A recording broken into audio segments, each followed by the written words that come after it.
So once we have ruled out the medical and swallowing, okay, if let's say, oh, I see this child with feeding problem, there's no swallowing problem. There's no swallowing issue. She's not aspirating. She's eating. His food does go the right way. Is there a feeding or oral motor issue? About 6 months, we start introducing puree food, right? And by about 9 months, your child can take some lumpy solids, drink from straws. Okay, a lot of parents look at me with big eyes. You mean the child can drink from straw at 9 months? Wow. Okay, it is true. Your child can drink from straws at 9 months. In fact, you introduce cup and straws at 9 months. Okay. Of course, if the child has some weakness, delay, we will be a bit slower, but you do want to do that. At about 12 months, you are eating chopped table food. You can drink from cup. Okay. One of the things about this age is that children are really tiny. Their stomach are the size of their little fist, not my fist, their fist. Okay, so the appetite can be very easily affected by illnesses.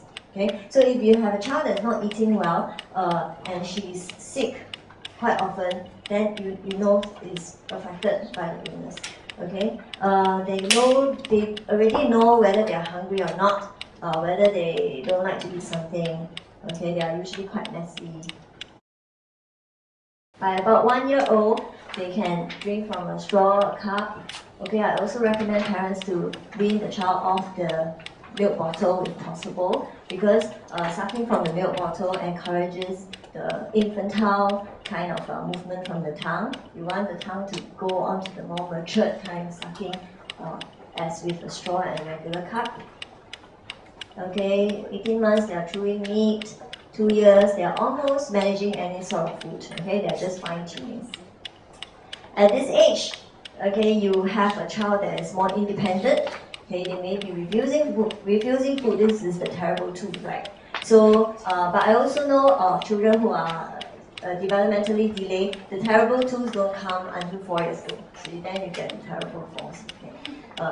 Okay, and it is also developmentally quite typical for children to go through this neophobia. So they are very scared of eating new food.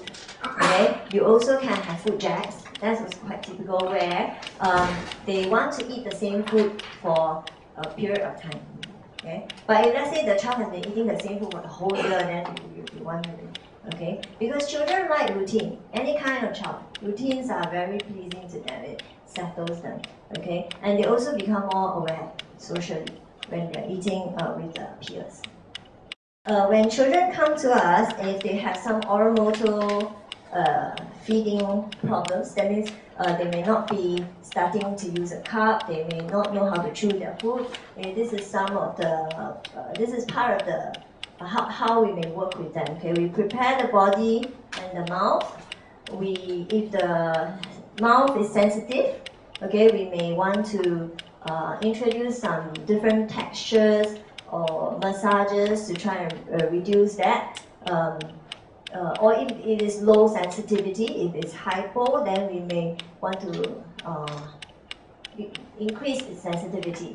Some children, if they, like this baby here, he's smiling very nicely, but he's also holding his upper lips up. Some children have this posture the whole day, okay? So if they have this posture the whole day, they can't eat well, okay? They are what we call holding their lips, because some of them do this because their body are weak.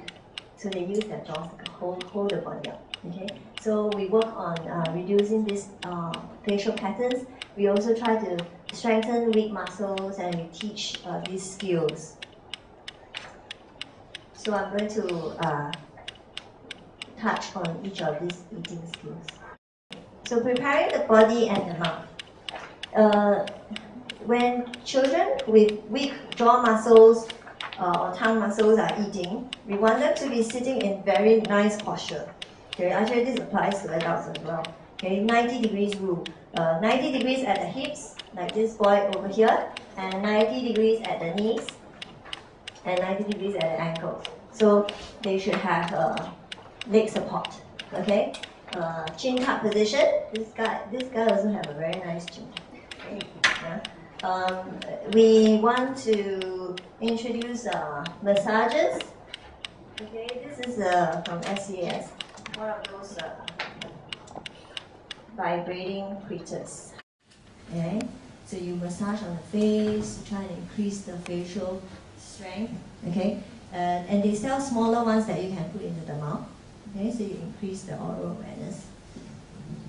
On general vibration that is slow is soothing. It's good for children who are very sensitive, and vibration that is fast is awakening. So good for children who are low sensitivity.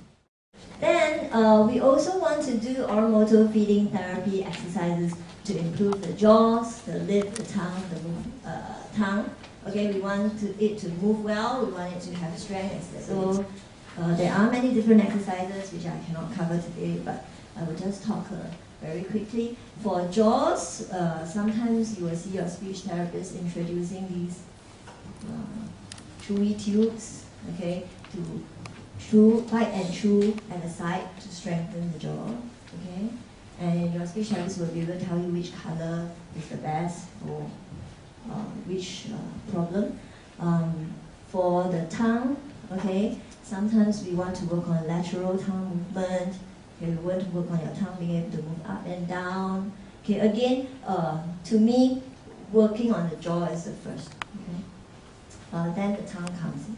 Usually I don't really have to work on the tongue. Once the jaw strengthens out, the tongue starts moving. Okay? Lips, okay, you want to work on blowing and sucking activities without biting. Okay? Because without biting, then you can work on your lips. Spoon feeding, if the child does not have adequate spoon feeding skills, we may work on spoon feeding. Okay, I'm going to skip this. Cup drinking and straw drinking. This is about pretty much what the speech therapists do, and then there are other components of it that I don't think I have time to cover. I was very ambitious. Actually, I did about 60 slides. And then, today I only presented maybe about, I don't know, 15 of them. Anyway, let me just move very quickly. Okay. Okay. Can I? Okay. Sometimes children with sensory issues, we also use the sensory hierarchy. Okay. So if first they must be able to tolerate the food, and then be able to smell, be able to touch, be able to taste, and then after that eat. And I also use this method, the food chaining. Okay, if a child that only eats chicken nuggets, I want to move him on to be able to eat baked chicken. Okay, this is what I will do. Okay, from the chicken nuggets from McDonald's, he only eats McDonald's chicken nuggets. Okay, then I will start introducing different brands of chicken nuggets, and then move on to chicken strips. Okay, you notice that the similar. Okay, there's change is very little. Okay, then I move him on to fried chicken, and then eventually he eats baked chicken. So this has been quite useful with my own kid. Okay, and then from eating chicken nugget, you then can move to fish nugget. Then you see how the food starts expanding. Okay, thank you everybody.